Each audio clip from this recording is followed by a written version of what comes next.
Welcome,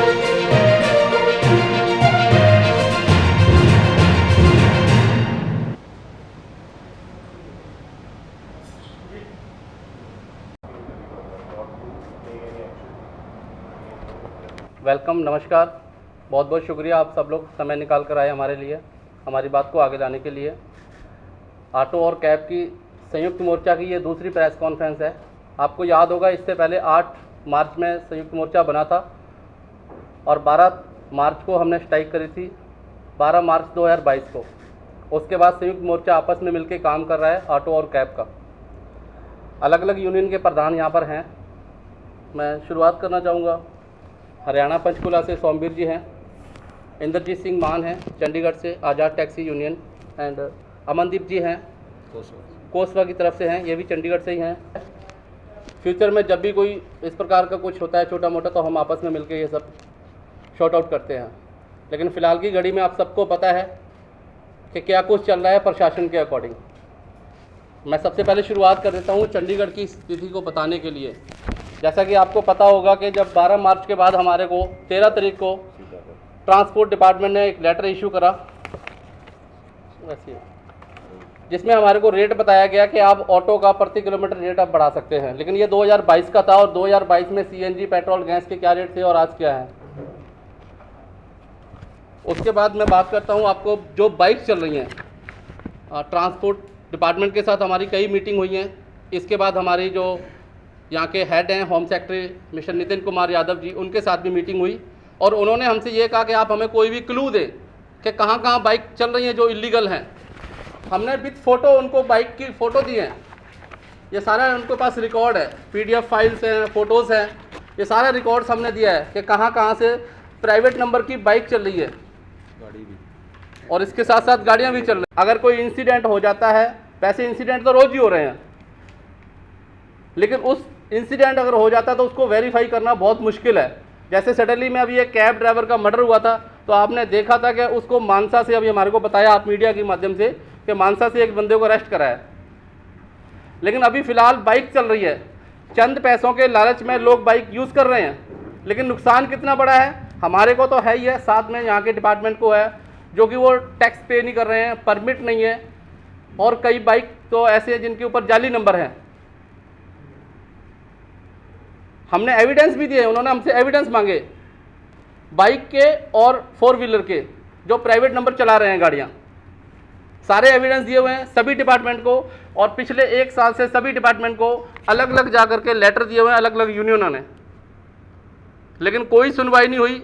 अगर देखा यह जाता है कि आप नाका लगा है तो कैब ड्राइवर को रोक के उसके डॉक्यूमेंट्स वेरीफाई किए जाते हैं, बाइक वाले के कोई वेरीफाई नहीं किए जाते।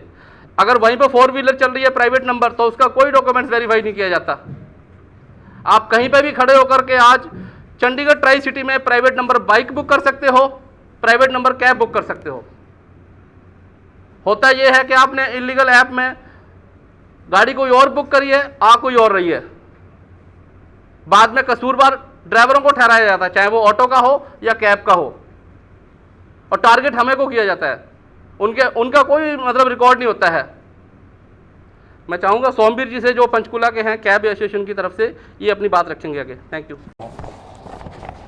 मैं आप सभी साथियों को ये बताना चाहूँगा कि हम ये स्ट्राइक क्यों कर रहे हैं। हम हंगर स्ट्राइक कर रहे हैं, पहले तो आप सभी को बताना चाहूँगा हम हंगर स्ट्राइक कर रहे हैं, दुखी होकर के कर रहे हैं, इन कंपनियों के खिलाफ कर रहे हैं जी, ठीक है जी, क्योंकि इन कंपनियों ने हमारा बहुत शोषण कर रखा है, हमारी जान माल को पूरा खतरा है और हमें भुगतना भी पड़ रहा है। अभी जैसे कि अनिल भाई ने बताया कि हाल घड़ी में अभी मुल्लापुर में जो घटनाक्रम हुआ, जो एक भाई हमारे कैब ड्राइवर भाई की हत्या हो गई, उससे पहले 2-3 साथियों के एक साथी की टैक्सी के अंदर एक गला घोट के हत्या कर दी गई। किसी को गन पॉइंट पे गाड़ी छीन लेते हैं, किसी से पैसे छीन लेते हैं। रोज़मर्रा की ये बातें हो गई हैं कि हमारे साथ कोई ना कोई घटना हो रही है। हम सरकार से और प्रशासन से मांग करते हैं कि हमारी जो सुरक्षा का जो मामला है उसमें कस्टमर की पूर्ण तौर से वेरीफाई, आधार कार्ड, ठीक है जी, उनका कोई लाइसेंस, कोई भी उनकी आइडेंटिफाई होनी चाहिए। कोई भी नंबर लेकर के उससे ही आप ऐप डाउनलोड कर लेते हैं और उससे ये वारदात हो जाती है। हम सरकार से मांग करते हैं कि हमारा जो रेट है सरकार जेन्युइन रेट रखे।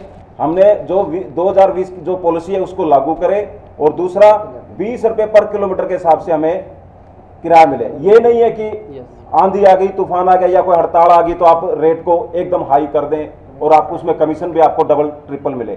हम ये नहीं चाहते। हम ये चाहते हैं कि हमारा जो जेन्युइन रेट है टैक्सी का वो रेट रहे, चाहे वो आंधी आए, चाहे मींह आए, चाहे तूफान आए, चाहे कुछ भी आए, हमें हमारा जेन्युइन रेट चाहिए। ये तो सोशल कस्टमर का भी हो गया, क्योंकि वो उसमें अगर तूफान आ जाता है, कोई आंधी आ जाती है तो उसके रेट एकदम इंक्रीज हो जाते हैं। हम चाहते नहीं, हम तो ये चाहते हैं कि 20 रुपये पर किलोमीटर के हिसाब से पर टैक्सी को मिले और उससे ही वो अपना काम कर सके। धन्यवाद। ਤੇ ਮੈਂ ਗੱਲ ਕਰਨਾ ਚਾਹੁੰਦਾ ਇਸ ਸਟ੍ਰਾਈਕ ਦੀ ਕਿ ਅਸੀਂ ਇਸ ਸਟ੍ਰਾਈਕ ਇੱਕ ਬਿਲਕੁਲ ਦੁਖੀ ਹੋ ਕੇ ਕਰ ਰਹੇ ਹਾਂ। ਕਿਉਂ? ਬੜੇ ਵਾਰ ਮਤਲਬ ਅਸੀਂ ਕਾਫੀ ਸਾਲ ਹੋ ਚੁੱਕੇ ਨੇ ਕਿ ਅਸੀਂ ਇਹਨਾਂ ਨੂੰ ਮੈਮੋਰੈਂਡਮ ਦੇ ਦਿੰਦੇ ਹਾਂ, ਕਦੇ ਕਿਸੇ ਨੂੰ, ਵੱਡੇ ਤੋਂ ਵੱਡੇ ਅਫਸਰ ਨੂੰ, ਵੱਡੇ ਤੋਂ ਵੱਡੇ ਆਫਿਸ ਨੂੰ, ਠੀਕ ਹੈ ਜੀ। ਤੇ ਉਸ ਤੋਂ ਬਾਅਦ ਵੀ ਸਾਡੀ ਸੁਣਵਾਈ ਨਹੀਂ ਹੁੰਦੀ ਹੈਗੀ। ਸਾਨੂੰ ਇੱਕ ਕੰਪਨੀ ਨੂੰ ਸਾਡੇ ਨਾਲ ਮੀਟਿੰਗ ਕਰਨ ਲਈ मैं कहना 10 साल हो चुके होने आ, अभी बार बार प्रशासन अगे गुहार लगाने कि साड़ी उन्होंने मीटिंग कराई जाए, बट वो साड़ी मीटिंग नहीं कराते। तो जरिया भी साढ़े कोल उही ने एक विच जो, क्योंकि इन्होंने पॉलिसी जनरेट की है, बनाई हुई हैगी है कंपनियां दे नाल। हुण यही सानू मिलवा सकते हैं, साडे मिलन का जरिया यही ने। तो इन्हां नूं असीं बार बार एक गल कह चुके हैं कि तुसीं साडी इन्हां नाल मीटिंग कराओ, जो भी साडे मतलब आपसी कुछ भी गलबात हैगी इन्हें क्लीयर करिए।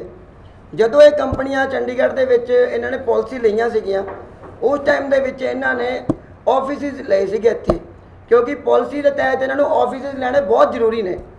ਤੇ ਸਾਡੀ ਕੋਈ ਵੀ ਨਿੱਕੀ ਮੋਟੀ ਪਰੇਸ਼ਾਨੀ ਹੁੰਦੀ ਸੀਗੀ, ਅਸੀਂ ਆਫਿਸ ਜਾਂਦੇ ਸੀਗੇ ਤਾਂ ਜ਼ਿਆਦਾ ਨਹੀਂ ਸਾਡਾ 70% 80% ਉੱਤੇ ਹੱਲ ਹੁੰਦੇ ਸੀਗੇ। ਤੇ ਇੱਕ ਪਹਿਲੀ ਗੱਲ ਤਾਂ ਇੱਥੇ ਆਫਿਸ ਨਹੀਂ ਹੈਗੇ, ਸਭ ਤੋਂ ਵੱਡੀ ਸਾਨੂੰ ਪ੍ਰੋਬਲਮ ਆਉਂਦੀ ਹੈਗੀ ਆ। ਹੁਣ ਆਨਲਾਈਨ ਇਹਨਾਂ ਨੇ ਹੋਮ ਫਰੋਮ ਵਰਕ ਕਰਤਾ ਕਰੋਨਾ ਟਾਈਮ ਦੇ ਵਿੱਚ। ਕਰੋਨਾ ਕਾਲ ਦੇ ਵਿੱਚ ਇਹਨਾਂ ਨੇ ਆਫਿਸ ਆਪਣੇ ਬੰਦ ਕੀਤੇ ਸੀਗੇ ਤੇ ਪ੍ਰਸ਼ਾਸਨ ਨੂੰ ਅਸੀਂ ਬਾਰ-ਬਾਰ ਕਿਹਾ ਇਹਨਾਂ ਦੇ ਆਫਿਸ ਦੁਬਾਰਾ ਖੁਲਵਾਏ ਜਾਓ, ਸਾਨੂੰ ਬੜੀ ਪ੍ਰੋਬਲਮ ਆਉਂਦੀ ਹੈਗੀ ਆ। ਕਰੋਨਾ ਕਾਲ ਦੇ ਵਿੱਚ ਇਹਨਾਂ ਆਫਿਸ ਬੰਦ ਕਰਤੇ। ਉਸ ਤੋਂ ਬਾਅਦ ਕੀ ਹੋਇਆ, ਗੱਡੀਆਂ ਦਾ ਕੁਝ ਨਹੀਂ ਪਤਾ ਕਿੰਨੀਆਂ ਆ ਰਹੀਆਂ ਕਿੰਨੀਆਂ ਜਾ ਰਹੀਆਂ। ਮਤਲਬ ਕੰਪਨੀ ਨੂੰ ਇੰਨੀ ਕੁ ਜ਼ਿਆਦਾ ਖੁੱਲ੍ਹ ਮਿਲ ਚੁੱਕੀ ਹੈਗੀ ਆ।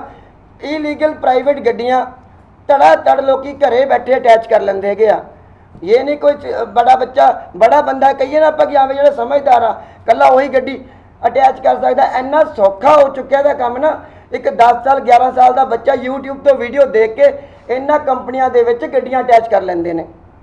जे असी इन्हां चीज़ां नूं लैके सरकार कोल जाने आ, सरकार कहती है कंपनी नाल गल करो, कंपनी कोल जाने आ, कंपनी नाल जे असीं टाइप करना चाहते हैं वो कहते नोएडे जाओ, क्योंकि चंडीगढ़ दे विच तां कोई ऑफिस है ही नहीं।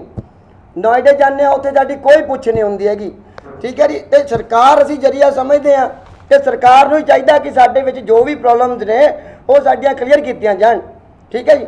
सानू लोकल असीं गड्डियां चलाने आ, सानू ये देख लो तुसीं मोटरसाइकिल जिहड़ा ਉਹਦਾ रेट ਵੱਧ है तो साडा बेस फेयर अज तक 10 सालों के विच साडा कोई बेस फेयर तय ही नहीं होया गड्डी का। जिन्नी कि दूर असीं राइड चक के जाने जान लगते हैं 2-3 किलोमीटर की राइड अगर चकते हैं असीं इन्ना कि साडा गड्डी का खर्चा हो जाता है। तो हुण करिए कि जिस टाइम दे विच कंपनियां आईयां सीगियां इन्हां ने वड्डे दावे कीते सीगे, वड्डे वादे कीते सीगे, पर उन्हां दे उपर ये खरियां नहीं उतर रही हैगियां। तो असीं प्रशासन नूं बार-बार यही कहा कि साडी नाल मीटिंग कराओ, इन्हां ने करवाई नहीं। साडा हुण यही मुद्दा है कि इत्थे चंडीगढ़ दे विच सानूं इन्हां दे ऑफिस पहलां की तरह चाहीदे ने होणगे तो सानू बार-बार प्रशासन को नहीं जाना पएगा कि साडी मीटिंग कराओ। पिछले मतलब 3 साल तो 4 साल तो बिल्कुल भी असीं मीटिंग करन दे काबिल नहीं रहे, क्योंकि पहला 3 साल 4 साल पहले ऑफिस होंदे सीगे, असीं काम करवा लेंदे सीगे, बट नहीं। और रौला की है, सरकार साडी बिल्कुल भी गल नहीं सुन रही। और सानू ये नहीं पता सरकार और कंपनियां दे विच की चल रहा हैगा। जे अगर सरकार साडी सुनती होवे, साडी गल मनदी होवे तो सानू कंपनियां नूं उन्हां दा की है, उन्हां कोल पॉलिसी बनी हुई है, वो लाइसेंस कैंसल करन दा भी पा सकते हैं, सब कुछ पा सकते हैं, उन्हां नूं बुला सकते हैं, बट सानू उन्हां नूं नहीं मिलवाया जाता हैगा। तो इस करके जी सब तो वड्डी गल तां साडा बेस फेयर तय किया जाए। तो दूसरा इत्थे ऑफिस तां 100% सानू चाहिए ही चाहिए आ। सरकार साडी गल नहीं सुन रही, इसे करके ही असीं डिसीजन लिया हैगा अणमिथे समय लिए असीं भुख हड़ताल ते बैठांगे। ये सब तो वड्डी प्रॉब्लम दोनों नूं आ रही है जी। कस्टमर की कर सकता है, कस्टमर वध तो वध कंपनी नूं मेल पा दिंदा, क्योंकि उहदे कोल टाइम है ही नहीं कस्टमर कोल। ਹੁਣ ਆਫਿਸ ਇੱਥੇ ਹੈ ਨਹੀਂ, ਜਾਂ ਤਾਂ ਆਫਿਸ ਜਾ ਸਕਦਾ ਹੈ। ਤੁਸੀਂ ਇਹ ਦੇਖ ਲਓ ਕਈ ਵਾਰ ਤਾਂ ਉਹਨਾਂ ਦਾ ਸਮਾਨ ਗੱਡੀਆਂ ਵਿੱਚ ਰਹਿ ਗਿਆ, ਅਸੀਂ ਖੁਦ ਆਪਣੇ ਤੌਰ ਤੇ ਮੋੜਿਆ ਉਹਨਾਂ ਨੂੰ। ਠੀਕ ਹੈ ਜੀ। ਪਹਿਲਾਂ ਕੀ ਹੁੰਦਾ ਸੀਗਾ, ਅਗਰ ਕੋਈ ਗੱਡੀ ਦੇ ਵਿੱਚ ਸਮਾਨ ਰਹਿ ਜਾਂਦਾ ਸੀ ਤਾਂ ਕੋਈ ਚੀਜ਼ ਰਹਿੰਦੇ ਅਸੀਂ ਆਫਿਸ ਦੇ ਵਿੱਚ ਜਾ ਕੇ ਜਮ੍ਹਾਂ ਕਰਾ ਦਿੰਦੇ ਸੀਗੇ, ਤੇ ਉੱਥੋਂ ਅਗਰ ਕਸਟਮਰ ਦੀ ਕੋਈ ਚੀਜ਼ ਉਹਨਾਂ ਨੂੰ ਉਹ ਲੱਗਦੀ ਮੇਰੀ ਚੀਜ਼ ਗੱਡੀ ਵਿੱਚ ਰਹਿ ਗਈ ਹੈ, ਉਹ ਆਫਿਸ ਜਾ ਕੇ ਕਲੈਕਟ ਕਰ ਲੈਂਦਾ ਸੀ। ਹੁਣ ਕੀ ਹੁੰਦਾ ਹੈ, ਹੁਣ ਸਾਨੂੰ ਥਾਣੇ ਕਚਹਿਰੀਆਂ ਚੱਕਰ ਕੱਟਣੇ ਪੈਂਦੇ ਨੇ, ਉਹ ਪੁਲਿਸ ਕੰਪਲੇਂਟ ਕਰਦੇ ਨੇ, ਫਿਰ ਸਾਨੂੰ ਬੁਲਾਇਆ ਜਾਂਦਾ ਹੈ, ਸਾਡੇ ਘਰ ਤੋਂ ਪੂਰੀ ਦਿਹਾੜੀ ਉੱਥੇ ਸਾਨੂੰ ਹਰਾਸਮੈਂਟ ਕੀਤੀ ਜਾਂਦੀ ਹੈ। ਅਤੇ ਅਸੀਂ ਹੁਣ ਜੇ ਅਸੀਂ ਗੱਲ ਕਰਨਾ ਚਾਹੀਏ ਤਾਂ ਅਸੀਂ ਕਿੱਥੇ ਜਾ ਕੇ ਦਈਏ ਸਮਾਨ? ਹੁਣ ਕਸਟਮਰ ਜੇ ਜਾਵੇ ਉਹ ਕਿੱਥੇ ਜਾਵੇ? ਮੇਨ ਮੁੱਦਾ ਹੈ ਜੀ ਕਿ ਆਫਿਸ ਬਹੁਤ ਜ਼ਰੂਰੀ ਨੇ, ਔਰ ਪਾਲਿਸੀ ਦੇ ਵਿੱਚ ਹੈਗਾ ਕਿ ਬਿਨਾਂ ਆਫਿਸ ਤੋਂ ਉਹ ਕਿਸੇ ਵੀ ਸਟੇਟ ਦੇ ਵਿੱਚ ਆਪਰੇਟ ਨਹੀਂ ਕਰ ਸਕਦੇ ਜਿਹੜੇ ਸਟੇਟ ਵਿੱਚ ਤੁਹਾਡਾ ਆਫਿਸ ਨਹੀਂ ਹੈਗਾ। ਅਸੀਂ ਹਰ ਕੰਪਨੀ ਨੂੰ ਕਹਿ ਰਹੇ ਹਾਂ ਜੀ ਇਹ ਤਾਂ ਠੀਕ ਹੈ ਜੀ। ਓਲਾ ਉਬਰ ਨੇ ਪਾਲਿਸੀ ਜਨਰੇਟ ਕੀਤੀਆਂ ਹੋਈਆਂ ਹੈਗੀਆਂ, ਉਹਦੇ ਵਿੱਚ ਸਾਫ਼-ਸਾਫ਼ ਲਿਖਿਆ ਹੈਗਾ 80-20 ਦਾ। ਠੀਕ ਹੈ ਜੀ, 80 ਡਰਾਈਵਰ ਦਾ ਤੇ 20 ਕੰਪਨੀ ਦਾ।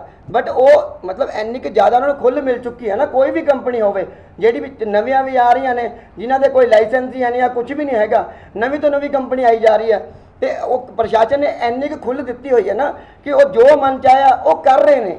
ਅਸੀਂ ਉਸ ਚੀਜ਼ ਨੂੰ ਹੀ ਕਹਿੰਦੇ ਹਾਂ, ਸਾਡੀ ਇੱਕ ਕਿਸੇ ਐਪ ਦੇ ਨਾਲ ਉਹ ਨਹੀਂ ਆ, ਸਾਨੂੰ ਸਾਰੀਆਂ ਐਪਾਂ ਦੇ ਪ੍ਰੋਪਰ ਰੇਟ ਚਾਹੀਦੇ ਨੇ ਤੇ ਪ੍ਰੋਪਰ ਆਫਿਸ ਵੀ ਚਾਹੀਦੇ ਨੇ। ਦੋ ਸਵਾਲ ਮੇਰੇ ਨੇ, ਤੁਸੀਂ ਕਿਹਾ ਕਿ ਅਸੀਂ ਸਾਰੇ ਸਬੂਤ ਦਿੱਤੇ ਨੇ ਉੱਥੇ ਜਿਹੜੇ ਡਰਾਈਵਰ ਦੇ ਜਿਹੜੇ ਮੋਟਰਸਾਈਕਲ ਬਿਲਕੁਲ ਜੀ ਬਿਲਕੁਲ। ਇੱਕ ਹੋਰ ਸਵਾਲ ਕਿ ਇਹਦੇ ਤੇ ਐਕਸ਼ਨ ਕੀ ਲਿਖਿਆ ਟਰਾਂਸਪੋਰਟ ਦੇ ਵਾਸਤੇ ਆ ਗਿਆ। ਦੂਜਾ ਕਿ ਜਿਹੜੀ ਉਹਨਾਂ ਨੇ ਐਪਲੀਕੇਸ਼ਨ ਬਣਾਈ ਸੀ ਕਿ ਐਪਲੀਕੇਸ਼ਨ ਦਾ ਸਮਝ ਲੱਗਿਆ ਕਿ ਲਾਇਸੈਂਸ ਨਹੀਂ ਬਣਨੀ ਸੀਗੀ, ਉਹ ਉਸ ਹਲੇ ਤੱਕ ਕਿੰਨਾ ਪ੍ਰੋਸੈਸ ਬਣਿਆ? ਉਹਦਾ ਕੰਮ ਹੀ ਚੱਲ ਰਿਹਾ ਹਲੇ ਤੱਕ। ਨਹੀਂ ਉਹ ਗੱਲ ਨੂੰ ਵੀ 4 ਮਹੀਨੇ ਹੋ ਚੁੱਕੇ ਨੇ ਸਰ ਕੋਸ ਦਾ ਕੋਈ ਜਵਾਬ ਨਹੀਂਗਾ, ਉਹ ਸਿਰਫ ਇਹੀ ਦੱਸਿਆ ਜਾਂਦਾ ਵੀ ਬਣ ਰਿਹਾ ठीक है। अभी उसका कोई काम नहीं चल रहा है, बातचीत चल रही है, वही कह रहे हैं बस। बस ਸਭ ਤੋਂ ਵੱਡੀ ਪ੍ਰੋਬਲਮ ਸਰ ਇਹੀ ਹੈ ਕਿ ਇਹਨਾਂ ਦੀ ਆਪਸੀ ਕੀ ਸਾਂਠ-ਗਾਂਠ ਹੈ ਜੀ, ਉਹਦੇ ਕਰਕੇ ਪਿੱਛ ਅਸੀਂ ਰਹੇ ਹਾਂ। ਲੜਾਈ ਹੁੰਦੀ ਸਾਡੀ ਔਰ ਕਸਟਮਰ ਦੀ ਹਮੇਸ਼ਾ ਹੀ। ਠੀਕ ਹੈ ਜੀ, ਤੇ ਇਹ ਸਾਨੂੰ ਕੋਈ ਵੀ ਹੱਥ ਲੜ ਸਿਰਾ ਨਹੀਂ ਫੜਾ ਰਹੇ, ਤਾਂ ਹੀ ਕਰਕੇ ਅਸੀਂ ਭੁੱਖ ਹੜਤਾਲ ਤੇ ਬੈਠਣ ਜਾ ਰਹੇ। ਸਾਨੂੰ ਕੋਈ ਦੱਸਦੇ ਨਹੀਂ ਕੀ ਹੋ ਰਿਹਾ ਕੀ ਨਹੀਂ। ਸਰ ਅੰਗਰ ਸਟ੍ਰਾਈਕ ਦੇ ਵਿੱਚ ਕੁਝ ਫੈਸਿਲਿਟੀਜ਼ ਵੀ ਦਿੱਤੀਆਂ ਜਾਂਦੀਆਂ ਨੇ, ਜਿਵੇਂ ਕਿ ਕਈਆਂ ਨੂੰ ਮੈਡੀਕਲ ਐਮਰਜੈਂਸੀ ਦੀ ਲੋੜ ਹੈ, ਕੁਝ ਹਸਪੀਟਲ ਜਾ ਰਹੇ ਨੇ, ਕੋਈ ਪੇਸ਼ੈਂਟ ਨੂੰ ਲੈ ਕੇ ਜਾ ਰਹੇ ਨੇ, ਉਹਨਾਂ ਨੂੰ ਅਲਾਉ ਕੀਤਾ ਗਿਆ ਹੈ, ਉਸ ਗੱਡੀਆਂ ਨੂੰ ਕੋਈ ਨਹੀਂ ਰੋਕੇਗਾ। ਸੈਕਿੰਡ ਇਹਦੇ 'ਚ ਇਹ ਕੀਤਾ ਗਿਆ ਵੀ ਅਗਰ ਕੋਈ ਕੈਬ ਜਾਂ ਆਟੋ ਡਰਾਈਵਰ ਜਿਹਦੇ ਕਿ ਆਪਣੇ ਬੱਚੇ ਨੇ ਉਹ ਸਕੂਲ ਲੈ ਕੇ ਜਾ ਰਿਹਾ ਹੈ, ਉਹਨੂੰ ਵੀ ਨਹੀਂ ਰੋਕਿਆ ਜਾਏਗਾ। ਮਤਲਬ ਐਮਰਜੈਂਸੀ ਸੇਵਾ ਨੂੰ ਕੋਈ ਨਹੀਂ ਰੋਕੇਗਾ।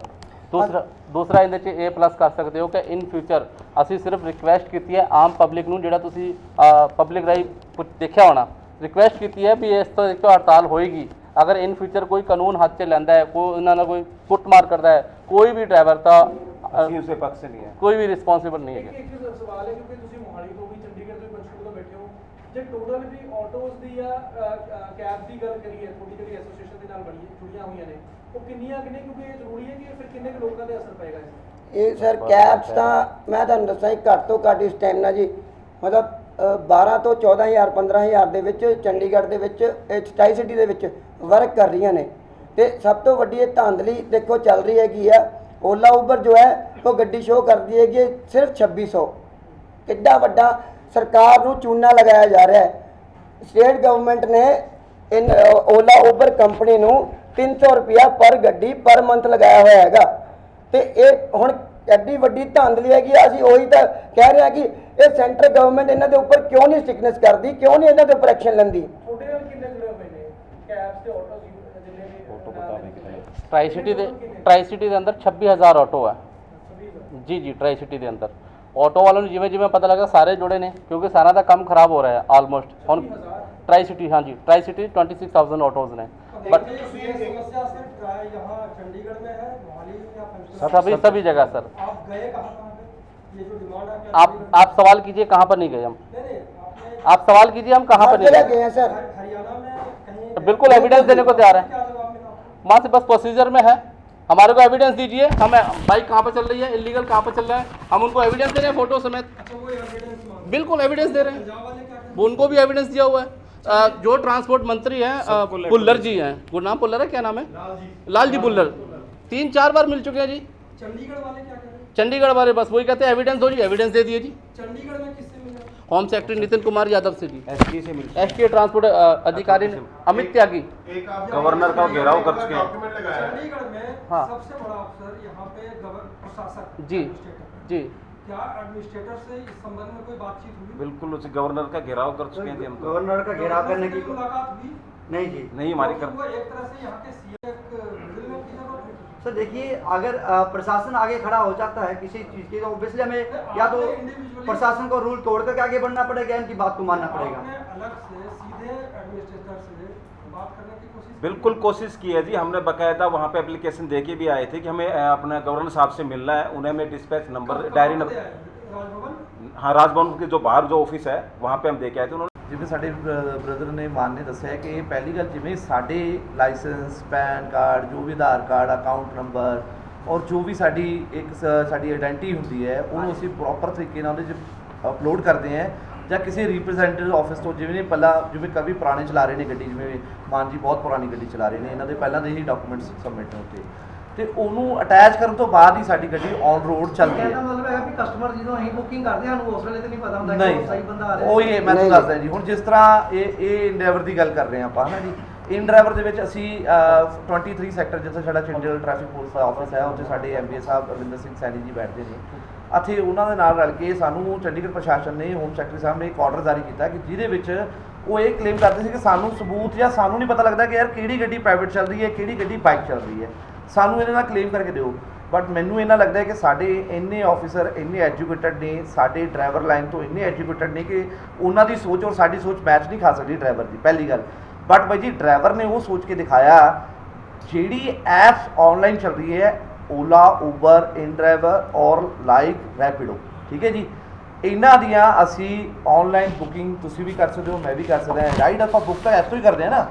ਅਗਰ ਪ੍ਰਸ਼ਾਸਨ ਦੇ ਇੰਨੇ ਅਧਿਕਾਰੀ ਨੇ, ਪਹਿਲੀ ਗੱਲ ਤਾਂ ਦੇਖੋ ਜੀ, ਜੇ ਕੋਈ ਪ੍ਰਾਈਵੇਟ ਗੱਡੀ ਆਉਂਦੀ ਹੈ ਜੋ ਇਸ ਕੰਮ ਦੇ ਵਿੱਚ ਲੱਗੀ ਹੈ, ਓਲਾ 'ਚ ਅਟੈਚ ਹੈ, ਉਬਰ 'ਚ ਅਟੈਚ ਹੈ, ਜਾਂ ਉਹ ਇਨਡਰਾਈਵਰ 'ਚ ਅਟੈਚ ਹੈ, ਜਾਂ ਉਹ ਰੈਪਿਡੋ 'ਚ ਬਾਈਕ ਟੈਕਸੀ ਅਟੈਚ ਹੈ, ਉਹਦਾ ਕੋਈ ਲਾਅ ਨਹੀਂ ਹੈ ਜੀ ਉਹ ਬਿਨਾਂ ਲਾਇਸੈਂਸ ਤੋਂ ਅਟੈਚ ਕਰ ਸਕਦੇ ਕੰਪਨੀ, ਪਹਿਲੀ ਗੱਲ। ਦੂਸਰੀ ਗੱਲ ਬਈ ਜੀ ਇਹ ਹੈਗੀ ਹੈ ਕਿ ਉਹ ਅਟੈਚ ਹੋ ਜਾਂਦੀ ਹੈ ਉੱਥੇ। ਅਟੈਚ ਹੋਣ ਤੋਂ ਬਾਅਦ ਬਈ ਜੀ ਕਿਸੇ ਨੂੰ ਕੁਝ ਨਹੀਂ ਪਤਾ ਲੱਗਦਾ, ਉੱਥੇ ਨੰਬਰ ਔਰ ਜਿਹੜਾ ਕਮਰਸ਼ੀਅਲ ਲਾਇਸੈਂਸ ਆ, ਉੱਥੇ ਰਾਸ਼ਨ ਕਾਰਡ ਲਗਾ ਕੇ ਉਹ ਗੱਡੀਆਂ ਅਟੈਚ ਹੋ ਰਹੀਆਂ ਨੇ। ਔਰ ਉਹਨਾਂ ਦੇ ਨੰਬਰ ਔਰ ਫੇਸਬੁੱਕ ਦੇ ਵਿੱਚ, ਵਟਸਐਪ ਦੇ ਵਿੱਚ, ਸਾਡੇ ਗਰੁੱਪਾਂ ਦੇ ਵਿੱਚ ਆਉਂਦੇ ਨੇ ਕਿ 75, ਅਸੀਂ ਕਾਲ ਵੀ ਕਰਦੇ ਹਾਂ, ਰਿਕਾਰਡਿੰਗਸ ਵੀ ਕਰਦੇ ਹਾਂ। ਅਸੀਂ ਆਪਣੇ ਸਟੇਟ ਟਰਾਂਸਪੋਰਟ ਆਫਿਸਰ ਜਾਂ ਸਾਡੇ ਜਿਹੜੇ ਐਸਟੀ ਸਾਹਿਬ ਆ ਉਹਨਾਂ ਨੂੰ ਦਿਖਾਉਂਦੇ ਵੀ, ਰਿਕਾਰਡਿੰਗ ਵੀ ਸੁਣਾਉਂਦੇ ਹਾਂ ਕਿ ਉਹ ਖਾਬ ਕਹਿ ਰਹੇ ਕਿ 7500 ਰੁਪਏ ਦਿਓ, ਜਿਹੜੀ ਮਰਜ਼ੀ ਹੋਵੇ, ਵਾਈਟ ਪਲੇਟ ਥੋੜੀ 6 ਮਹੀਨੇ ਆਈਡੀ ਵੀ ਬੰਦ ਨਹੀਂ ਹੋਏਗੀ। ਉਹ ਇਸ ਚੀਜ਼ ਦੀ ਗਰੰਟੀ ਵੀ ਦਿੰਦੇ ਨੇ ਕਿ 6 ਮਹੀਨੇ ਅਗਰ ਤੁਹਾਡੀ ਗੱਡੀ ਫੜੀ ਵੀ ਗਈ, ਅਸੀਂ ਦੁਬਾਰਾ ਅਨਲੋਡ ਕਰ ਦਾਂਗੇ। ਚਾਹੇ ਓਲਾ ਉੱਪਰ, ਚਾਹੇ ਅਸੀਂ ਓਲਾ 'ਚ ਵੀ ਗੱਡੀ ਦਿਖਾਈ ਉਹਨਾਂ ਨੂੰ ਵੀਡੀਓ ਬਣਾ ਕੇ ਕਿ ਇਹ ਬੰਦਾ ਓਲਾ ਦੇ ਵਿੱਚ ਆਇਆ ਹੈ ਔਰ ਇਹ 2008 ਮਾਡਲ ਵਰਨਾ ਹੈਗੀ ਹੈ। ਵੀਆਰ ਮਾਲ ਦੀ ਸਾਡੀ ਵੀਡੀਓ ਸੀਗੀ, ਉਹ ਸ਼ਾਇਦ ਤੁਹਾਡੇ ਤੱਕ ਵੀ ਪਬਲਿਸ਼ ਹੋਏਗੀ। ਉਹਦੇ ਵਿੱਚ ਉਬਰ ਦੇ ਵਿੱਚ ਵੀ ਗੱਡੀ ਅਟੈਚ ਹੋਈ ਹੋਈ ਹੈ, ਇਨਡਰਾਈਵਰ 'ਚ ਵੀ ਹੋਈ ਹੈ। ਅਸੀਂ ਕੀ ਕੀਤਾ ਜੀ, ਅਸੀਂ ਸਟੇਟ ਐਫ 23 ਸੈਕਟਰ ਬੈਠੇ, ਅਸੀਂ ਕੁਝ ਚੁਣਿੰਦਾ ਡਰਾਈਵਰਸ ਇਕੱਠੇ ਹੋਏ। ਜਿੱਥੋਂ ਸਟਾਰਟ ਹੋਇਆ, ਜਦੋਂ ਸਾਨੂੰ ਇਹਨਾਂ ਨੇ ਕਿਹਾ ਕਿ ਤੁਸੀਂ ਪ੍ਰੂਫ ਕਰਕੇ ਦਿਖਾਓ ਕਿ ਪ੍ਰਾਈਵੇਟ ਗੱਡੀ ਹੈ ਜਾਂ ਪ੍ਰਾਈਵੇਟ ਹੈ, ਅਸੀਂ ਉੱਥੋਂ ਰੈਪਿਡੋ ਜਾਂ ਓਲਾ, ਉਬਰ ਔਰ ਇਨਡਰਾਈਵਰ ਦੇ ਬਾਈਕ ਸਟਾਰਟ ਕਰਦੇ, ਬੁੱਕ ਕਰਨੀ ਸ਼ੁਰੂ ਕਰਦੇ ਰਾਈਡ ਲਈ।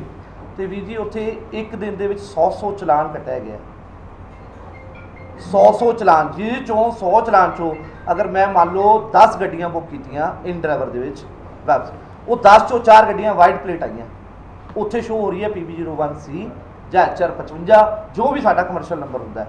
ਜਦੋਂ ਗੱਡੀ ਤੱਕ ਉੱਥੇ ਤੱਕ ਪਹੁੰਚੀ ਨਹੀਂ, ਉਦੋਂ तक उस बंदे ने आके ये बयान दिता कि यार मेरी वो वाली गाड़ी ख़राब हो गई है और भाई काम तो करना है, भूख तो मर ही रहे हैं, तो मैंने अपनी प्राइवेट गाड़ी चला ली। तो वो अटैच कैसे हुई? तो लॉ कहाँ है? अगर एग्रीगेटर पॉलिसी आपने बनाया है, सरकार ने कोई लॉ बनाया है, 2018 में लाइसेंस लिया, उसके बाद 20 में अमेंडमेंट हुआ, अगर हमारे लिए कोई चलान 100 रुपये का रातों रात 1000 रुपये का हो जाता है, वो हमारे लिए लागू है। और उनके लिए 18 में लागू हुआ था, जो ओला उबर कहती है कि हमने 18 में लाइसेंस लिया था जी, हम एग्रीगेटर 2020 को वो हाई कोर्ट में चैलेंज कर रहे हैं कि हम नहीं मानते, हमने जिस लॉ में जिस कंडीशन में लाइसेंस लिया था उस कंडीशन में आज भी हम फॉलो कर रहे हैं। बट उसमें थर्ड पार्टी उन्होंने ये बयान दिया है, जो टैक्स का चक्कर पड़ रहा है, जो वो कह रहे हैं कि हम नहीं पे करेंगे, वो हाई कोर्ट में चले गए हैं।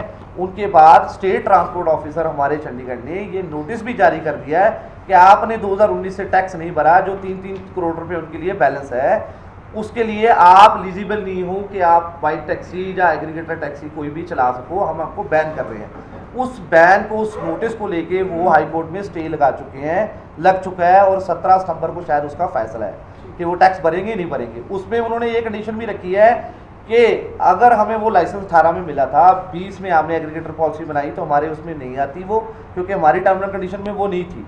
ठीक है जी। दूसरी बात, वो ये कहते हैं कि भाई जी जो वो 20 में या 19 में इन ड्राइवर आई और आज के टाइम में, क्योंकि देखिए हम एप्लीकेशन कोई भी अलाउ करते हैं, जब हम ऐप डाउनलोड करते हैं तो सारी परमिशन अलाउ करते हैं, हमारी जो भी चीज़ें हैं वो उनके पास शेयर होती हैं। तो उन्होंने वहाँ पे ये विद प्रूफ एविडेंस दिए हैं कि 4 राइडें एक ड्राइवर ने ओला पे लगाई हैं और 3 राइडें उसने ऊबर पे लगाई हैं और 8 राइडें इन ड्राइवर पे लगाई हैं, जो चंडीगढ़ प्रशासन ने इलीगल कर रखा है और उसका पब्लिक नोटिस भी आ चुका है। उस पर चलान भी हुए हैं ड्राइवर के कि आप नहीं चला सकते, टैक्सी के भी हुए हैं, बाइक के भी हुए हैं, ठीक है जी।